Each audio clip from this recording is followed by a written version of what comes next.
বাংলাদেশের অর্থনীতির অন্যতম প্রাণকেন্দ্র চট্টগ্রাম বন্দর।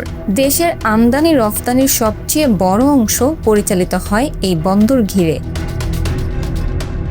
বছরের পর বছর ধরে অতিরিক্ত চাপ, জট, ধীরগতির পণ্য খালাস এবং লজিস্টিক দুর্বলতা ব্যবসা বাণিজ্যে বড় বাধা হয়ে দাঁড়িয়েছে।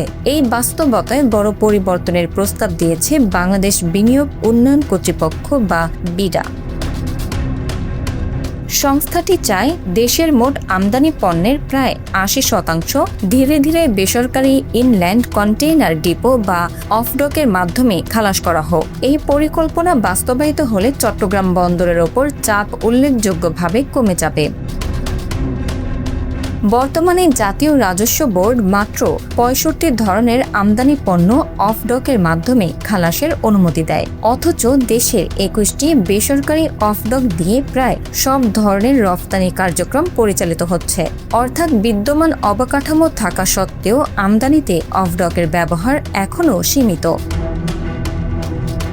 বিডার মতে এই সীমাবদ্ধতা বন্দরে অপ্রয়োজনীয় চাপ তৈরি করছে এবং পণ্য খালাসে বিলম্ব ঘটাচ্ছে। প্রস্তাব বাস্তবায়িত হলে নিউ মোরিং কন্টেইনার টার্মিনাল ও চট্টগ্রাম কন্টেইনার টার্মিনালের কার্যক্ষমতা প্রায় দ্বিগুণ পর্যন্ত বাড়তে পারে। অর্থনীতিবিদদের মতে এতে আমদানি ব্যয় কমবে, সময় সাশ্রয় হবে এবং ব্যবসার প্রতিযোগিতা সক্ষমতা বাড়বে। কারণ আন্তর্জাতিক বাণিজ্যে এখন শুধু পণ্যের দাম নয়, দ্রুত সরবরাহ বড় বিষয়। বিশ্বের উন্নত বন্দর ব্যবস্থায় মূল বন্দরের বাইরে অফডকের মাধ্যমে অধিকাংশ কাস্টমস ও লজিস্টিক কার্যক্রম পরিচালিত হয়। বাংলাদেশও সেই পথে হাঁটতে চাইছে।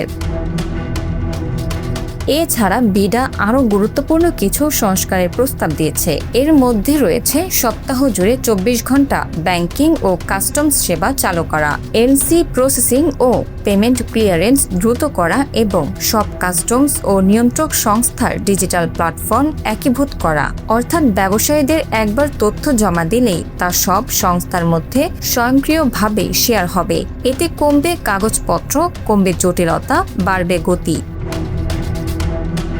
বিশেষজ্ঞরা বলছেন এই উদ্যোগ বাস্তবায়িত হলে বাংলাদেশে ব্যবসা পরিচালনার খরচ কমবে, বিদেশি বিনিয়োগকারীদের আস্থা বাড়বে এবং বৈশ্বিক প্রতিযোগিতায় দেশ আরও শক্তিশালী অবস্থানে যেতে পারবে।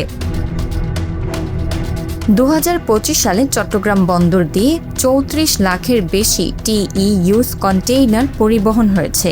এই বিশাল চাপ সামলাতে বিকল্প ব্যবস্থার প্রয়োজনীয়তা এখন আর অস্বীকার করার সুযোগ নেই। Bangla affairs news desk.